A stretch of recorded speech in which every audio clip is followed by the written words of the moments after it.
faremos uma devocional juntos, para termos um tempo maior de oração, além dos nossos pedidos uns pelos outros. Nós também teremos pedidos específicos que eu estarei trazendo aqui. Eu estava lá na Vila Abacaxis, lá com os ribeirinhos, e eu conversei ouvindo as realidades deles e entendendo os momentos, as dificuldades deles, muitos iguais às nossas.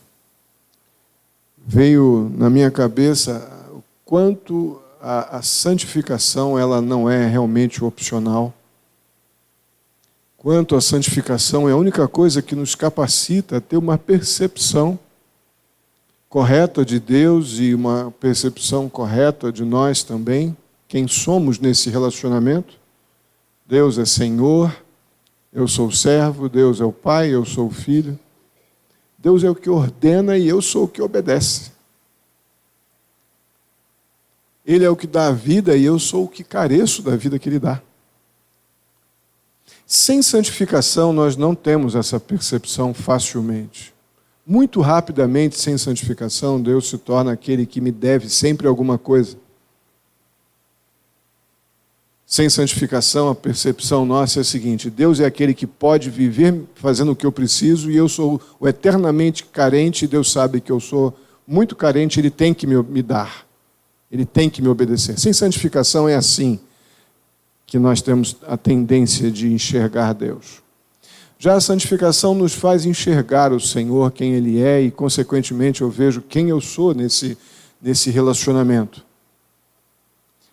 O texto de Hebreus, capítulo, só vou mencionar, vamos gastar tempo lá no Colossenses, capítulo 3, mas só vou mencionar a segunda parte de Hebreus 12, no verso 14. O contexto propriamente dito desse texto vai estar falando sobre atitudes que nós, como crentes, devemos ter, uma vez santificados os nossos relacionamentos entre nós. Deus é visto nos nossos relacionamentos, podemos testemunhar que somos de Deus, pela maneira como lidamos na convivência uns com os outros. Esse é o contexto desse texto. Mas eu quero apenas mencionar a segunda parte desse verso 14 do capítulo 12 de Hebreus, que diz que sem santidade ou santificação, o texto diz santidade, ninguém verá o Senhor. Sem santidade, ninguém verá o Senhor. Cheguei a mencionar esse texto um pouquinho, só citei rapidamente semana passada. Se sem santidade eu não consigo ver o Senhor, e aqui não é ver o Senhor numa perspectiva física, humana, é ver o Senhor nessa perspectiva de contemplá-lo como Ele é, na sua grandeza, na sua justiça, no seu poder, no seu amor, na sua perfeição, na sua soberania, como vimos domingo.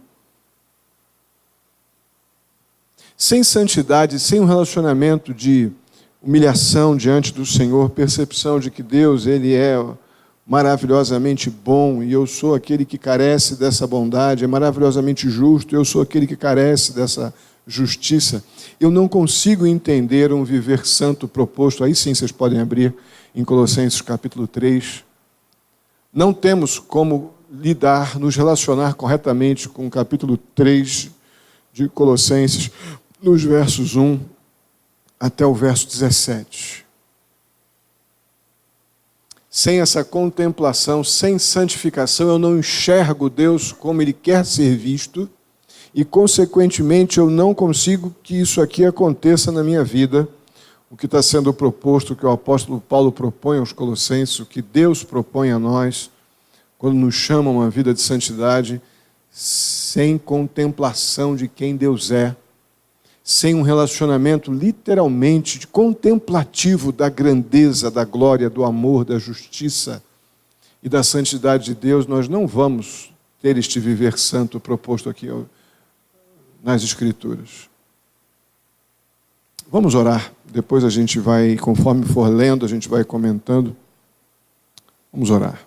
Meu Deus, muito obrigado, mais uma vez te agradeço pela vida de cada querido irmão aqui, e peço em nome de Jesus que possamos, ó Deus, ter nesses nesse breve tempo de meditação na Tua Palavra, uma compreensão muito clara de que para um viver santo precisamos de uma vida santificada que contempla o Senhor.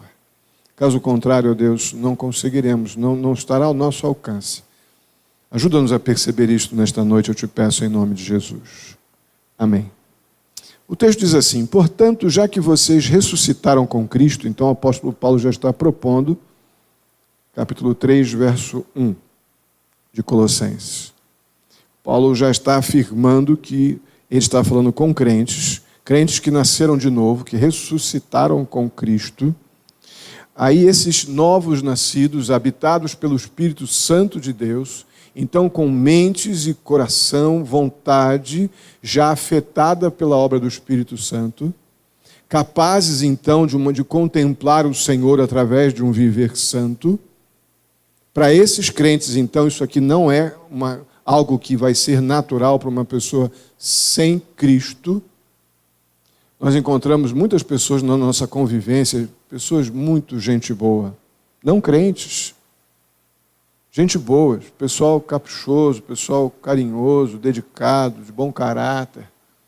Mas virtudes espirituais, virtudes bíblicas, só poderão existir dentro das condições, dos parâmetros estabelecidos por Deus nas Escrituras para aqueles que ressuscitaram com Cristo. Se não ressuscitamos com Cristo, a duração de uma mudança ou de um hábito, bom hábito, ela depende sempre das circunstâncias. Mas se estamos em Cristo, as circunstâncias também de alguma forma nos influenciam, nos afetam, mas não determinam o que somos. Porque somos, então, novas criaturas ressuscitadas com Cristo. Então, este padrão de vida santa proposto aqui é para aqueles que contemplam o Senhor uma vez que nasceram de novo e, por isso, então, são capazes deste viver santo proposto aqui. O texto continua dizendo assim: procurem as coisas que são do alto. Uma pessoa que não está contemplando o Senhor, ela não procura naturalmente as coisas que são do alto. O que seriam as coisas que são do alto? O que vocês acham? Sugestões. Procurem as coisas que são do alto. Sugestões. O que vocês acham? O que seria uma coisa do alto? Nuvens? Estrelas? O que seria uma coisa? Procurem as coisas do alto, vocês que ressuscitaram com Cristo. Oi? Coisas que agradam a Deus. Legal, o que mais? Uma percepção, uma profunda contemplação da graça de Deus, né? Sem santidade ninguém verá o Senhor. Então essa percepção da graça de Deus, ela é... Falamos um pouco disso ontem, né? No GECOM. O que mais? Mais uma proposta do que seria. Contemplar as coisas lá do alto, fruto do Espírito, não seria mais alguma coisa que tem que ver em mim? Ter mais parecido com Cristo, então preciso de um relacionamento com as Escrituras para saber quem Cristo é, não é? E a palavra de Deus nos apresenta Cristo, então a gente vai se conformando, conforme Romanos 8, né? 8, não lembro agora, Romanos 8, 12. Vamos nos conformando à imagem de Cristo. Romanos 12, alguma coisa, enfim, não lembro. Legal. Eu creio que é um pouco de tudo isso. Pensar nas coisas lá do alto, sem dúvida, envolve adoração. Sem dúvida, envolve gratidão. Sem dúvida, envolve uma súplica consciente, não uma súplica exigente, apelativa, como se Deus me devesse alguma coisa, mas uma súplica dependente. Senhor, eu sei que só Tu mesmo é capaz de lidar com isto e com isto. Então, sem dúvida, contemplar as coisas lá do alto implica nessa percepção de quem Deus é, implica nessa percepção de gratidão, adoração, louvor, súplica, ter a mente nas coisas lá do alto. Mencionamos aqui um pouco no domingo na escola dominical, com a pergunta: o quanto a cruz de Cristo tem influenciado suas escolhas, decisões, sua vida? O quanto a cruz de Cristo te influencia? Lembram disso, quem estava aqui? Eu creio que tudo isso envolve essa contemplação, se procurar as coisas do alto. Por quê? Porque lá onde Cristo está sentado à direita de Deus, as coisas que estão ligadas à vontade de Deus, como disse Jesus. Mantenham o pensamento nas coisas do alto. Então os crentes nascidos ou ressuscitados com Cristo não somente devem buscar o Senhor, adorá-lo, bendizê-lo, suplicar, se render, mas também devem manter, os crentes devem manter o pensamento nas coisas do alto. Eu creio que o apóstolo Paulo está fazendo essas observações aqui, porque talvez não seja tão difícil pensar nas coisas do alto, mas nos manter ligados nas coisas do alto, diante de tantas distrações que nos cercam diariamente, essa influência da cruz na nossa vida, nas nossas decisões, é algo para ser exercitado. Por isso diz Paulo de que esse é o hábito de uma pessoa ressuscitada com Cristo, que eu devo então não somente procurar as coisas do alto, mas manter meus pensamentos nas coisas do alto e não nas coisas terrenas. Percebam que o texto não está nos propondo não pensar nas coisas terrenas. Nós temos que pensar, temos responsabilidades, mas não usa o verbo manter. A ideia é de mantenha seu pensamento nas coisas do alto e não nas coisas terrenas. Ou seja, não mantenha o seu pensamento nas coisas terrenas, porque não vão te trazer nenhum tipo de fruto espiritual. Mas mantenha seu pensamento nas coisas do alto e não detido nas coisas terrenas. Porque teremos que pensar nas coisas terrenas também, mas não se detenha totalmente nisso. Por quê? Porque vocês morreram. A velha criatura foi sentenciada à cruz com Cristo quando fomos salvos pela sua graça. E agora a vida de Cristo está contida. E agora a nossa vida, melhor dizendo, a nossa vida está contida com Cristo em Deus. Estamos agora em Cristo, em Deus, ou com Cristo em Deus. Quando Cristo, que é a sua vida, for manifestado, ou seja, quando Cristo vier buscar a sua igreja, então vocês também serão manifestados com Ele em glória, aquele processo, a consumação do processo da nossa salvação, né? Já fomos justificados, redimidos. Agora, quando Cristo vier buscar a sua igreja, seremos com Ele também glorificados, e aquilo que nós aguardamos. Até isso acontecer, a ordem é, como homens e mulheres que contemplam o Senhor através de uma vida santificada, procurem então procurem as coisas do alto e mantenham seus pensamentos nas coisas do alto e não mais nas coisas terrenas, até que Cristo venha e nós estejamos então com Ele em glória. E aí vem mais uma nova fase de ordens práticas para um viver santo. E logo de cara vemos a nossa direta responsabilidade nesse viver santo. A capacitação vem do Senhor para esse viver santo. Mas a responsabilidade, as atitudes práticas que me levam ao viver santo, essa parte é minha. Assim, façam morrer. Quem é que está fazendo morrer aqui alguma coisa? É Deus que está fazendo morrer alguma coisa, ou o que tinha que ser feito, parte de Deus foi plenamente cumprida quando Ele mandou Cristo morrer por nós na cruz? Concorda que isso foi cumprido? Agora a responsabilidade é minha de exercitar algo muito prático. Façam morrer tudo que pertence à natureza terrena de vocês. Decisões práticas nossas. Responsabilidade minha. Somente uma mente nas coisas lá do alto. E mantendo a minha mente nas coisas lá do alto, é que eu serei capaz de fazer isso aqui. Fazer morrer tudo que pertence à natureza terrena. E aí vem uma listinha muito interessante. Imoralidade sexual, impureza, paixão, desejos maus e a ganância, que é a idolatria. Então estamos lidando aqui com sexualidade, estamos lidando com idolatria, a ideia da paixão e desejos maus, ganância, que é a questão do dinheiro, e tudo isso aí está ligado, principalmente a ganância, está diretamente ligado à idolatria. Olha como a gente diz, às vezes bate no peito, né? Não, eu não sou idólatra. Se essas características da velha natureza ainda me controlam, tem idolatria aí.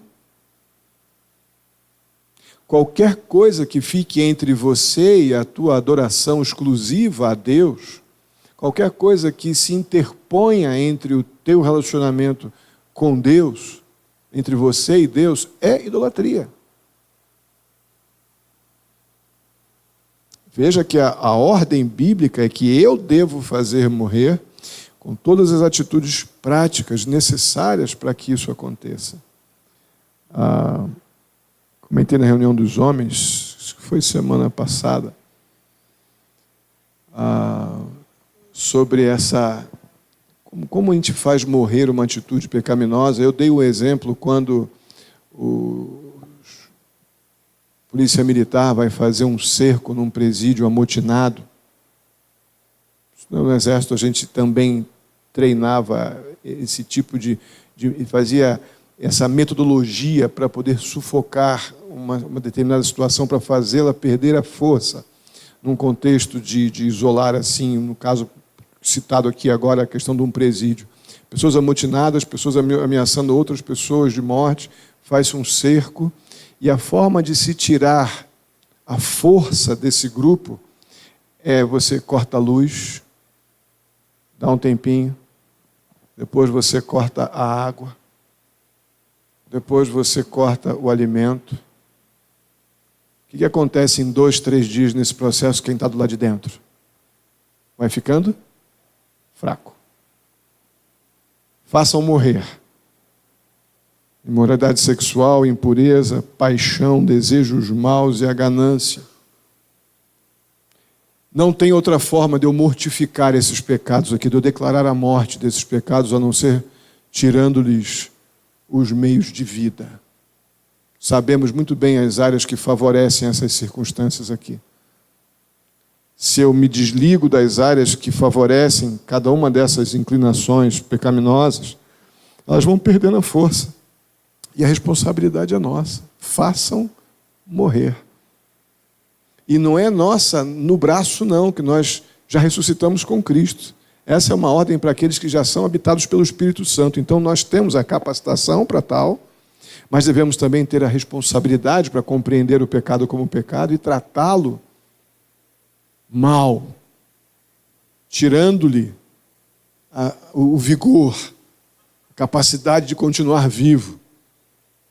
Corta a luz, corta a água, corta a comida, corta o ambiente que favorece determinado pecado, corto as conversas que favorecem determinado pecado, corto as situações que me expõem a determinado pecado, eu vou tirando o vigor daquilo que me leva a pecar e vou com isso, então, sem dúvida alguma, fazendo morrer a natureza terrena que está aqui, está dentro da gente. Agora Deus nos deu o que precisamos, que é o Espírito dele, para não deixar que essas coisas vivam com liberdade mais dentro de nós. E o texto continua: é por causa dessas coisas que vem a ira de Deus sobre os que vivem na desobediência. Sem dúvida, todos nós não precisaríamos sequer de um texto claro como esse para entender que desobedecemos a Deus quando Deus nos chama para uma nova vida e ainda praticamos tais coisas, ainda que talvez com menos intensidade do que na vida sem Cristo.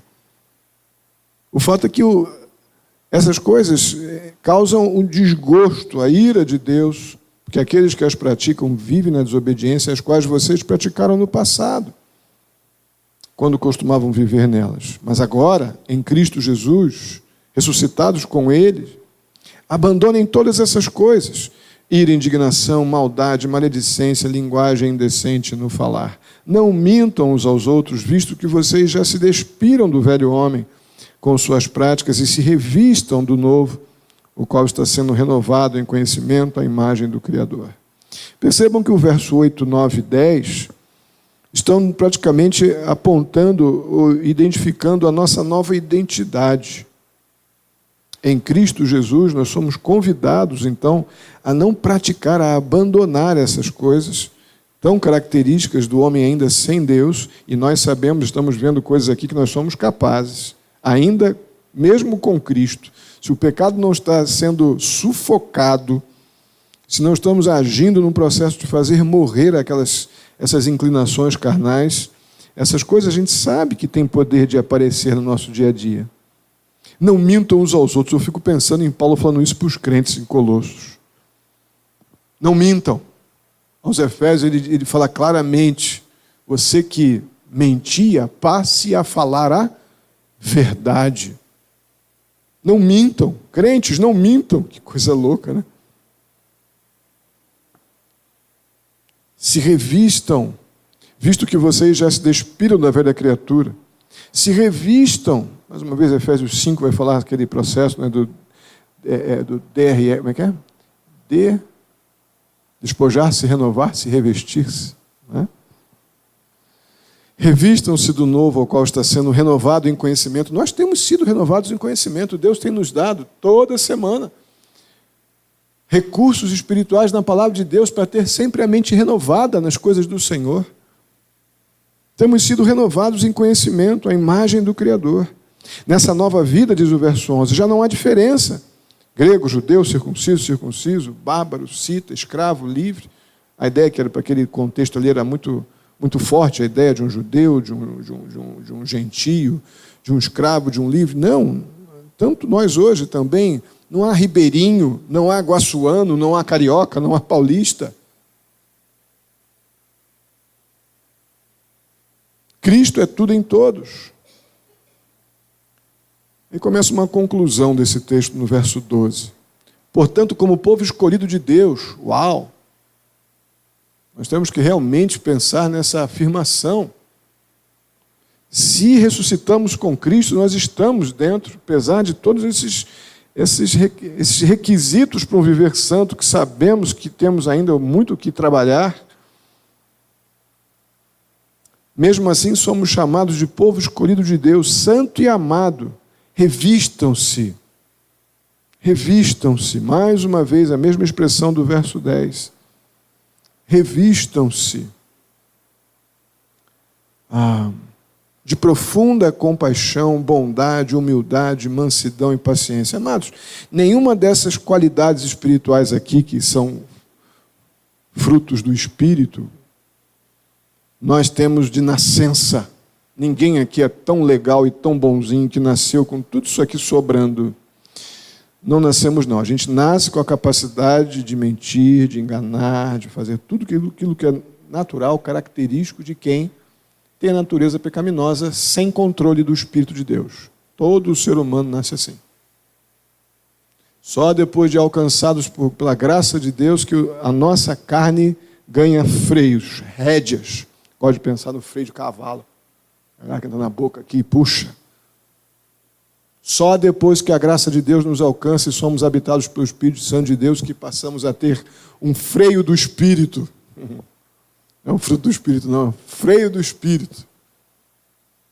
Que nos capacita, então, a começar a viver essas verdades que nos foram propostas, ou nós herdamos quando recebemos o Espírito de Deus, capacidade de ter compaixão, bondade, humildade, mansidão e paciência.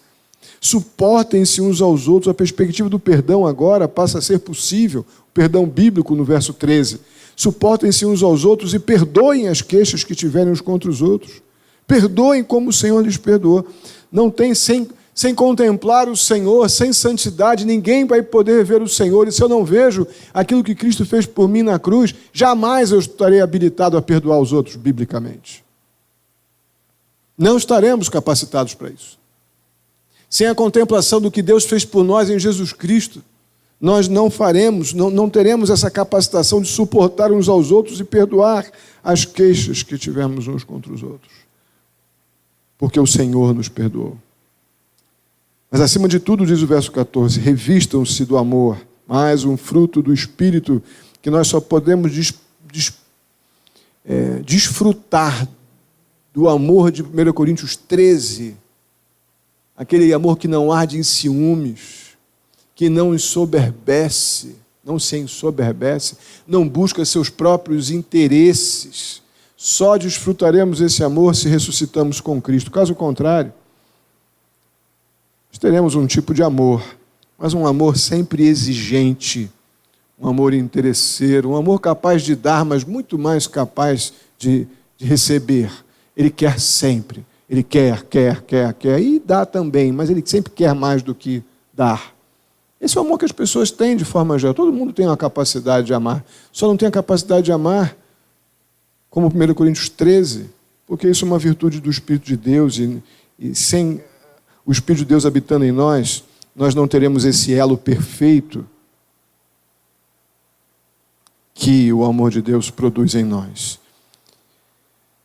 E a paz de Cristo, que ela seja o juiz em seu coração, visto que vocês foram chamados para viver em paz, como membros de um só corpo. Só teremos esse relacionamento fraterno entre nós se esse relacionamento com o amor de Deus estiver extremamente aceso. Caso contrário, nossos interesses não permitirão amar na perspectiva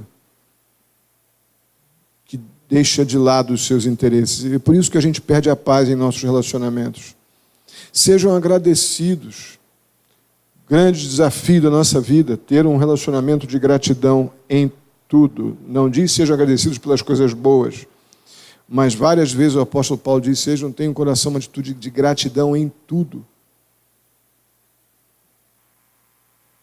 Habite ricamente em vocês a palavra de Cristo. Para quê? Para que vocês ensinem, para que vocês aconselhem uns aos outros com toda a sabedoria. Cantem salmos, hinos e cânticos espirituais. Efésios 5, do verso, se eu não me engano, 18 em diante, vai falar, né? Não vos embriagueis com vinho, mas enchei-vos do Espírito, falando entre vós com salmos, hinos e cânticos espirituais, e dando graças a Deus por tudo em Jesus Cristo.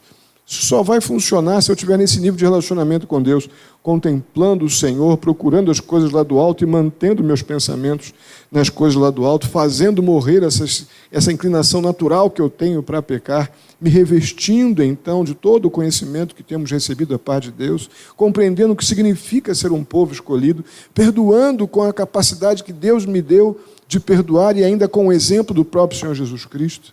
Tendo esse vínculo da paz aqui que Deus nos deu, nos permitiu desfrutar no próprio relacionamento com Ele, se estamos em Jesus Cristo, capacidade de gratidão, tendo a palavra de Deus na nossa cabeça intensamente cheia das coisas de Deus, que vai nos capacitar a ensinar, a aconselhar uns aos outros e ainda cantar ao Senhor salmos, hinos e cânticos espirituais com gratidão a Deus em seu coração. Mas agora o 17, eu acho que fecha o que nós precisamos exercitar, e sem dúvida eu gostaria que você pegasse esse versículo aqui, que vai entrar muito em concordância com Colossenses, na verdade, mais adiante, né, do versos 23 e 24, desse mesmo capítulo, texto que eu menciono muito, mas põe na sua geladeira, escreve lá numa folhinha de papel A4 no seu computador, coloque lá. Tudo o que fizerem, seja em palavra ou em ação, façam-no em nome do Senhor Jesus, dando por meio dele graças a Deus Pai. Eu creio que aqui é a chave desse relacionamento que começou lá no sem santidade ninguém verá o Senhor. Eu creio que a chave para a gente poder manter esse relacionamento de santidade, contemplando quem Deus é tendo essa percepção aqui. Tudo o que fizerem, seja em palavra ou em ação, façam-no em nome do Senhor Jesus, dando por meio dele graças a Deus Pai. Eu creio que fica para nós, nós podemos separar aqui esses vários verbos aqui e colocar como coisas que eu preciso estar fazendo, eu preciso estar colocando em prática, não somente atitudes para a minha vida cristã pessoal, mas para o meu relacionamento com Deus. Nós precisamos pôr em prática esse capítulo 3, dos versos 1 ao verso 17, para que então a gente sejamos crentes, não porque somos membros de uma igreja batista, não porque eu tenho tanta experiência aqui ou ali, com tempo de igreja, tempo de membro, nada disso, nada disso.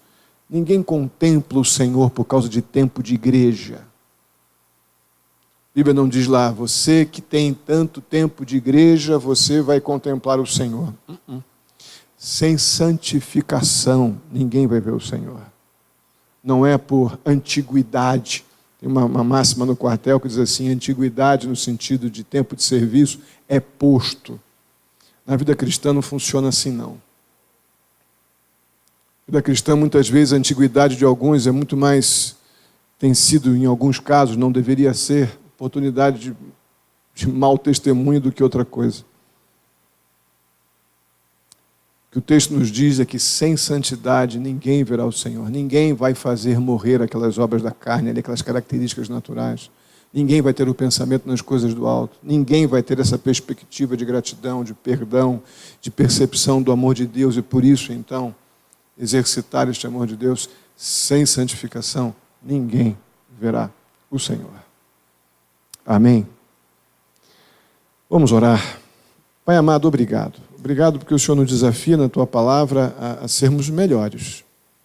A vida cristã ela é muito ativa, ela só não é ativa para quem não quer nada com a Tua palavra e nem tem responsabilidade com a salvação que recebeu. Não há vida cristã apática. Estamos diante de uma realidade extremamente ativa. Quantas coisas o Senhor me deu que eu não podia fazer. O Senhor me deu o perdão de pecados, o Senhor me deu a salvação através de Jesus Cristo, o Senhor me deu o Teu Espírito. E quantas coisas agora somos responsáveis por tomar atitudes práticas para desfrutar de tantos benefícios que recebemos agora como aqueles que ressuscitaram com Cristo. Ó Deus, se tem uma coisa que a vida cristã não é apática. Se a nossa vida cristã está morninha, está xoxa, não é porque somos crentes da igreja tal, nada disso. Estamos apáticos pois não estamos sendo responsáveis com tamanha salvação que nós recebemos.